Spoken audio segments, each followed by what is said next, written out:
आप सभी को मेरी नमस्ते और जय हिंद। मेरा नाम आभास सैनी है और वर्बल मैथ बाय आभास सैनी में आप सभी का स्वागत है। देखिए, जैसे कि आजकल आपको मैं कुछ ऐसी वीडियोस भी डाल रहा हूँ जिसमें एक्सपीरियंस शेयर करता हूँ। जैसे कोई मेरे से मिलने आता है तो उनके कुछ एक्सपीरियंस, सेलेक्टेड बच्चों के एक्सपीरियंस रहते हैं, और ये कोई इंटरव्यू नहीं रहता बल्कि उससे बहुत ऊपर रहता है, क्योंकि सच्चाई आपको रूबरू कराई जाती है। क्योंकि इंटरव्यू में मुझे ऐसा लगता है कि काफ़ी सारी चीज़ें फैब्रिकेट हो जाती है। यहाँ आपको पता चलेगा कि क्या जर्नी के साथ साथ थोड़ा बहुत कि किस हिसाब से आजकल करना चाहिए। तो मेरे साथ हैं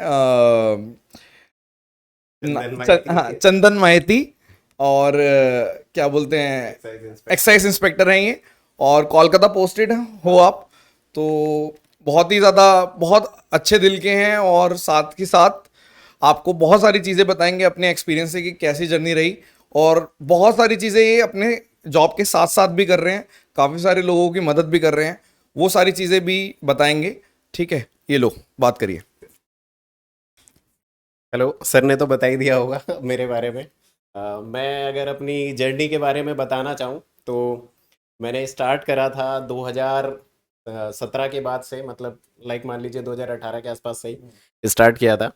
तो उस टाइम पर मतलब जैसे एक होता है ना कि ड्रीम होता है कि मतलब जैसे ऐसा लगता है कि मैं तो कहीं से नहीं हूँ, मतलब मेरा जो फैमिली था वो उतना ज़्यादा स्ट्रांग नहीं था, किसी ने कोई पढ़ाई नहीं करी कभी। तो शुरू में था कि देखा था कि हाँ ठीक है गवर्नमेंट जॉब होनी चाहिए तो बस उसी की प्रिपरेशन करने के लिए चालू किया था उस टाइम पर कि गवर्नमेंट जॉब लेंगे। तो मेरे को याद है कि लगभग मान लीजिए कि 1 साल का टाइम लगा था। तो उस टाइम पर ग्रुप डी वगैरह का भी पेपर आया था। तो सीजीएल तो मैं सोचता भी नहीं था कि सीजीएल हो जाएगा। तो फिर उस टाइम पर ग्रुप डी वगैरह का पेपर दिया तो ग्रुप डी पे हो गया था। तो ग्रुप डी की मैंने ज्वाइनिंग भी करी। और कई लोगों को पता नहीं होगा कि मैंने 1.5 साल ग्रुप डी में नौकरी करी है। हाँ, 1.5 साल मैंने कंटिन्यूअस नौकरी करी है और उसी के साथ में मैंने तैयारी भी करी थी। तो फिर उसके बाद मैंने सीजीएल दिया था।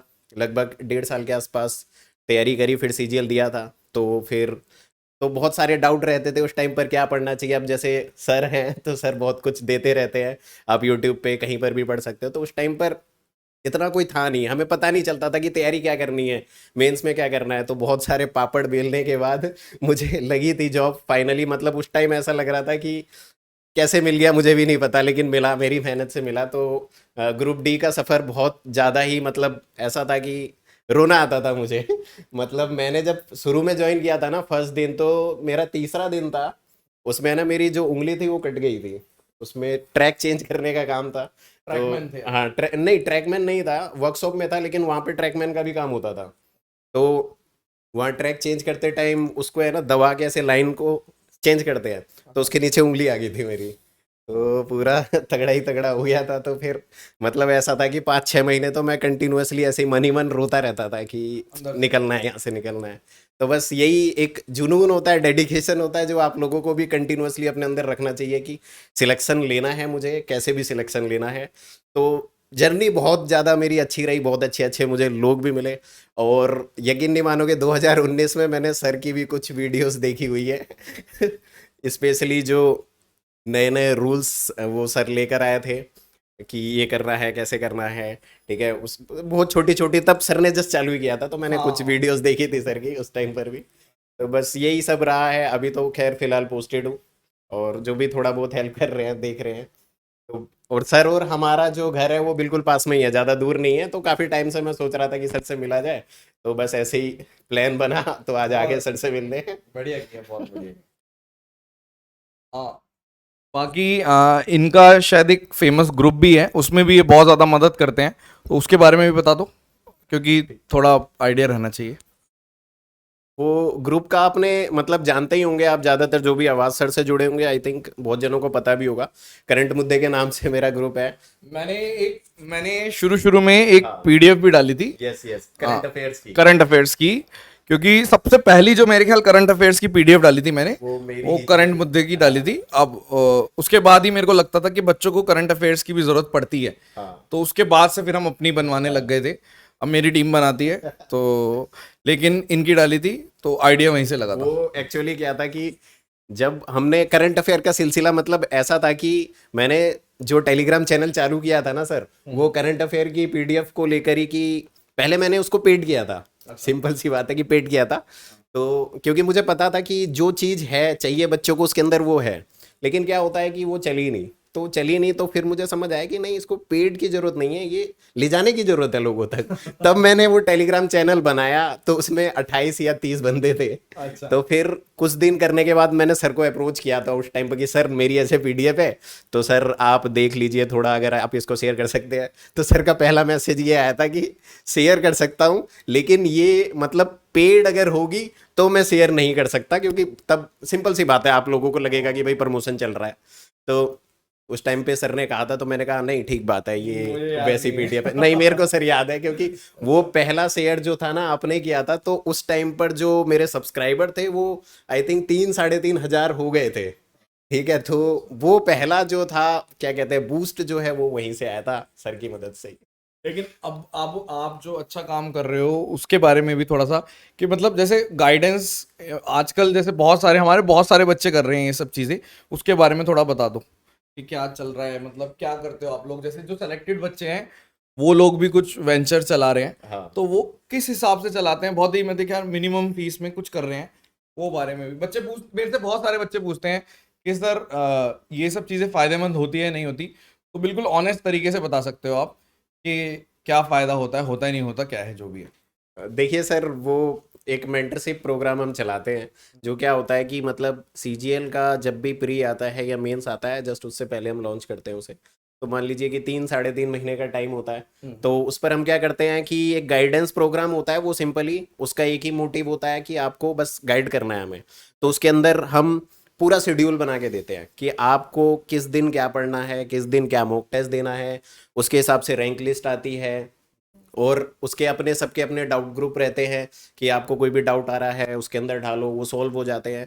तो इस तरीके का मतलब ओवरऑल कि मान लो मैं एक आपका बड़ा भाई हूँ और मैं आपको बता रहा हूँ कि ये चीज़ें करनी है, और जो मटेरियल हमें लगता है कि हाँ ये मटेरियल इंपॉर्टेंट है, ये दे सकते हैं, बस टू द पॉइंट, बस वो मटेरियल हम प्रोवाइड करते हैं। और बाकी हमारा चैनल है, उस चैनल पे आप जाकर देख ही सकते हो क्या क्या मटेरियल आता फ्री रहता है। में रहता है ना हाँ, वो सारा चीज़ें, फ्री में है।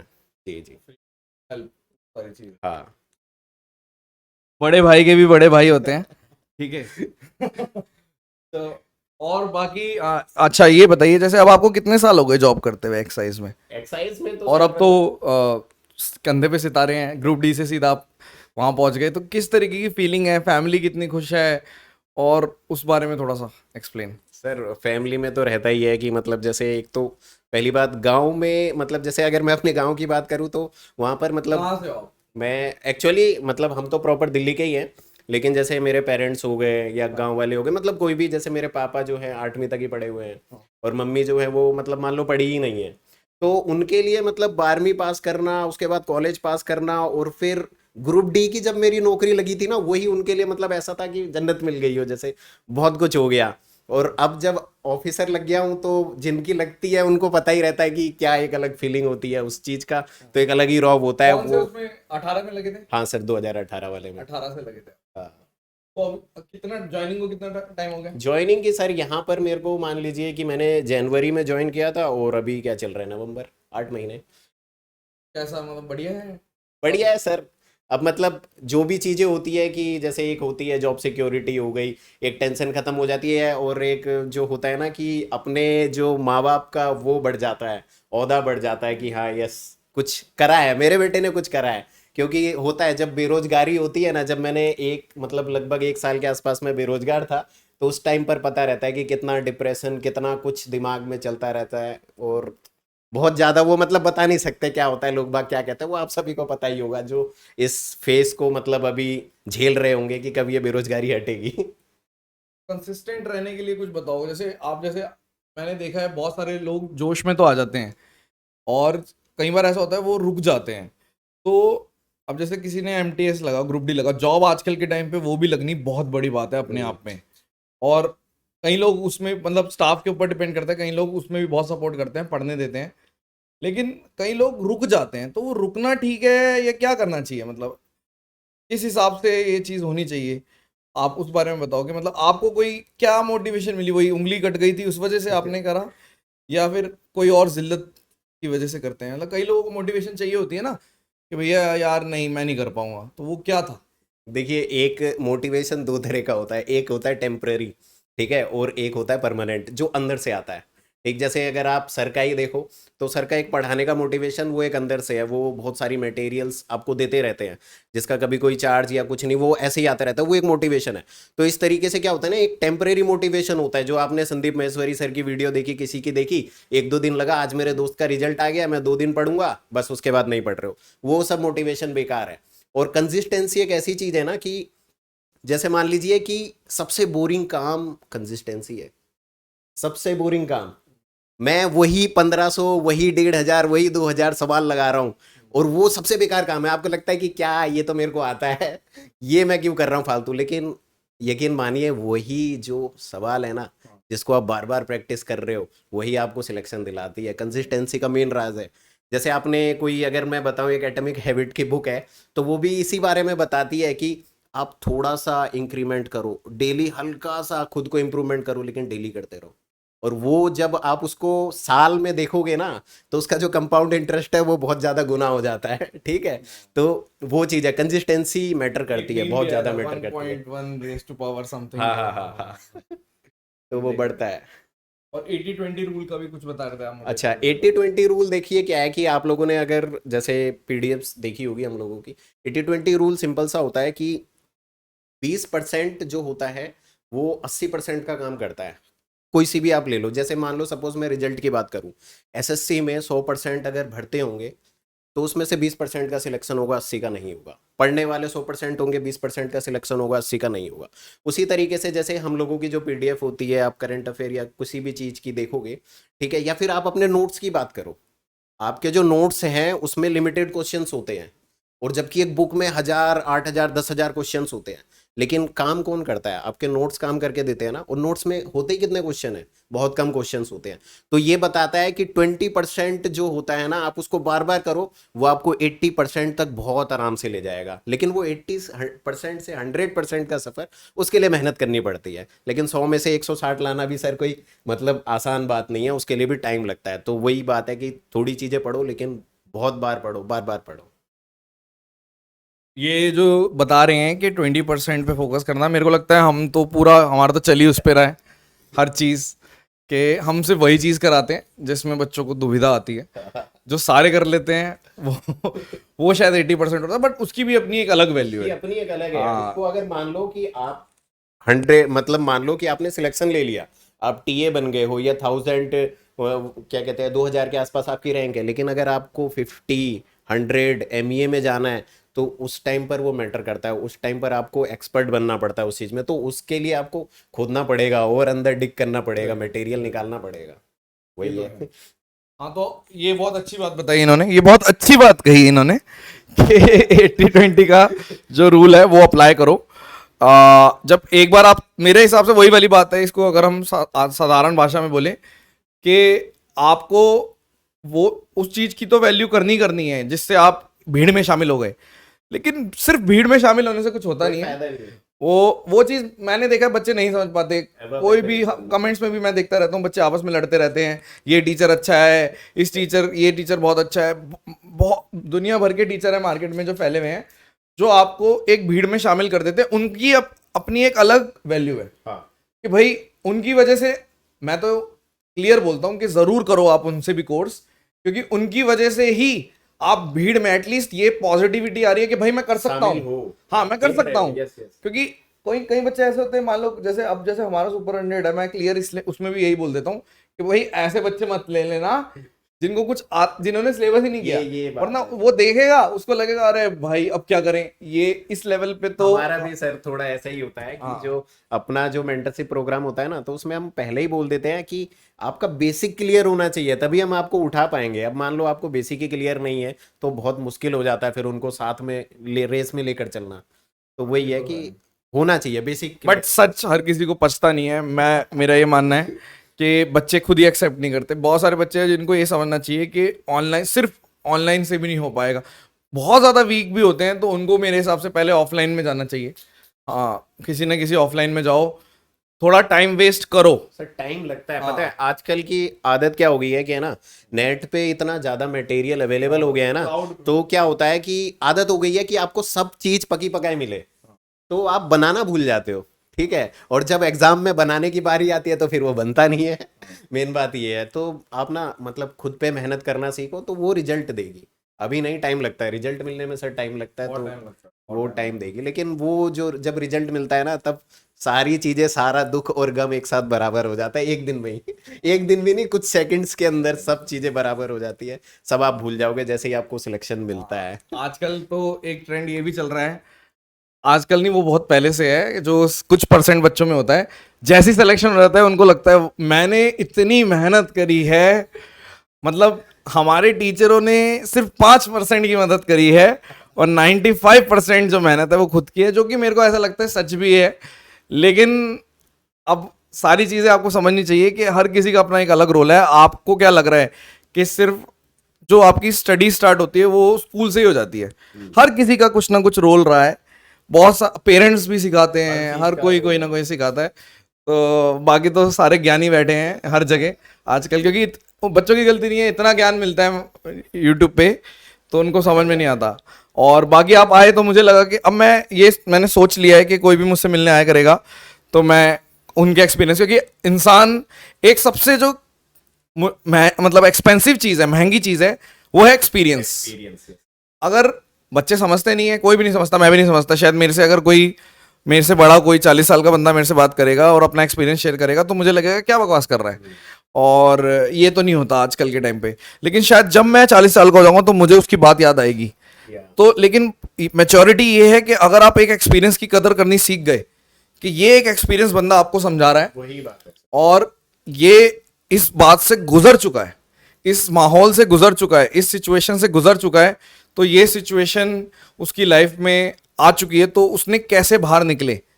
आपकी आपके घर में भी मिलेंगे ऐसे लोग सारे, मतलब आप अपने पेरेंट्स को ही देख लो, वो सब जो परेशानी आपने आज फेस करी है, ऐसा नहीं है वो कि नई जनरेट हुई है। वो वो पहले से वो परेशानी, चलती रही हाँ है। वो चलती है, तो उनको ये तक पता है कि कैसे निकलेंगे। बट हम इतने ज़्यादा प्राउड ही हो जाते हैं, इतने घमंडी हो जाते हैं कि हम उनसे पूछना ही नहीं चाहते। हम यही नहीं पूछना चाहते कि इसका क्या हल है। और अगर कोई बताता भी है, जैसे कोई बोलता भी है कि आप इस चीज़ को सही नहीं कर सकते, मतलब हर एक चीज़ सुधारी नहीं जा सकती। बहुत सारे बच्चे मेरे को बोलते हैं सर ये वाला चैप्टर मेरे को नहीं, जैसे उसकी बात करते हैं, मान लो कि इंस्टॉलमेंट की बात करते हैं, किसी किसी को इंस्टॉलमेंट बहुत मुश्किल लगता है, किसी किसी को डेप्ट वाले, ड्यू डेप्ट वाले, जो ट्रू डिस्काउंट वाले दिक्कत करते हैं। तो अगर मेरे से कोई पूछता है कि सर मैं 2 बार कर चुका हूँ मुझे नहीं समझ में आ रहा, तो मैं क्लियर बोल देता हूँ छोड़ दो। हाँ। आपको चीजें छोड़नी भी आनी चाहिए, आप अपनी ईगो पे ले लोगे तो वो बहुत दिक्कत है, ठीक वो है। गड़बड़ कर देगी पूरा ही। हाँ, अब अगर मान लो आज आपको कोई बोले आज आप एक्साइज इंस्पेक्टर हो, आपको कोई बोले कि ग्रुप डी की जॉब कर ले, तो आप बोलोगे क्या बोल रहा है, ये तो बहुत ही बेतुकी बात है। लेकिन एक टाइम पे आपने खुद 8 महीने काम किया है, 1.5 साल सर। 1.5 साल, अच्छा 1.5 साल आपने जॉब किया है, ग्रुप डी में। तो अपनी एक एक अलग ही जर्नी रहती है हर किसी की। और मुझे ऐसा लगता है इस टाइप की जर्नी से बहुत कुछ सीखने को मिलता है। तो आई होप कि आप बहुत कुछ सीखे होंगे, और इसको शॉर्ट ही रखते हैं। और आपको लास्ट में कुछ कहना है तो आप कह सकते हो। लास्ट में ये कहूँगा कि 2022 में जैसे पता है कि हर जगह वैकेंसी का बहुत बड़ा चल रहा है कि बहुत वैकेंसी आई है, बहुत वैकेंसी आई है। और इस टाइम पर क्या हो रहा है ना कि मार्केट में बहुत ज़्यादा चीज़ें इधर उधर बिखरी हुई भी है, ठीक है। तो आप जैसे मान लो कि 1 महीना है, 1 महीने में आपको लगेगा कि मैं ये कर लेता हूँ, ये छोड़ के वो कर लेता हूँ, वो पीडीएफ आ रही है वैसा कर लेता हूँ, वैसा कर लेता हूँ। नहीं, कुछ मत करिए। मेरा एक जेन्युइन सा एडवाइस ये है कि अब तक जो आपने किया है ना, उसको रिवाइज करिए, बार बार करिए, वो आपको रिजल्ट देगा। प्री में मेन काम क्या होता है? क्वालिफाई करने का। बहुत वैकेंसी है, इस बार निकाल लो, अगली बार मतलब ये मौका मत लेना कि सर फिर से तैयारी करेंगे। नहीं, एक बार में काम खत्म करो, डन करो, बाय बाय, टाटा कर दो, ठीक है। चलो बाय बाय। सर के साथ मिलकर बहुत अच्छा लगा मेरे को। सेम यार, सेम यार। चलिए, थैंक यू सो मच। और गाइस, आई होप कि आपने सीखा होगा, और आगे भी हम कोशिश करेंगे, जो भी अपनी लाइफ से कुछ ना कुछ हर कोई सीखता है और वो बताता है, तो आपको कुछ ना कुछ समझ में आता ही है। चलिए, thank you so much. Session dismissed, bye bye.